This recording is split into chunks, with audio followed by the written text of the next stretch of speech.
আসসালামু আলাইকুম। কেমন আছেন সবাই? আশা করি সকলে ভালো আছেন। আজকে আমি আপনাদের দেখাবো মহেশখালী নদীর সৌন্দর্য নীলাভূমি আর এখানকার ঐতিহ্য। আপনারা অনেকে যারা ঘুরতে ভালোবাসেন তারা কিন্তু এই মহেশখালীতে আসতে পারেন। এখানকার সৌন্দর্য আসলেই মন কাড়া সৌন্দর্য, যা আপনাদের বলে বোঝাতে পারবো না। এখানে আসলে দেখতে পারবেন ছোট বড় অনেক ট্রলারগুলো, অনেক আগের পুরানো ট্রলার, যেগুলোর দুই সাইড অনেক বাঁকানো। এইসব ট্রলার মূলত ছোট নদীতে দেখা যায় না।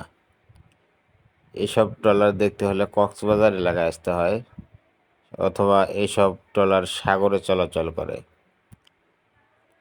এইসব ট্রলার আজকে আমি এই মহেশখালী নদীতে দেখতে পাচ্ছি, যেটা আসলে আমার অনেক ভালো লেগেছে।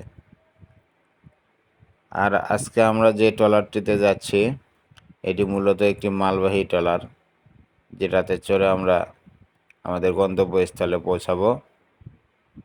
আর এই ট্রলারে ওঠার কারণ আমি চারিপাশটা যাতে ভালোভাবে দেখতে পারি, এই কারণে আজকে আমি এই ট্রলারে উঠেছি, যাতে আপনাদেরকে আমি দেখাতে পারি মহেশখালীর সৌন্দর্য এবং ঐতিহ্য।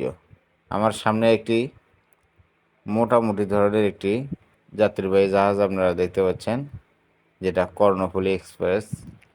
আর এত বড় জাহাজ আমার কখনো এরকম কাছাকাছি থেকে দেখা হয়নি। যদিও আমার বাড়ি উত্তরবঙ্গে, আমাদের ওদিকে এত বড় জাহাজ চলাচল করে না, যার কারণে এরকম জাহাজের সাথে হয়তো আমাদের একটু সম্পর্কটা একটু কম।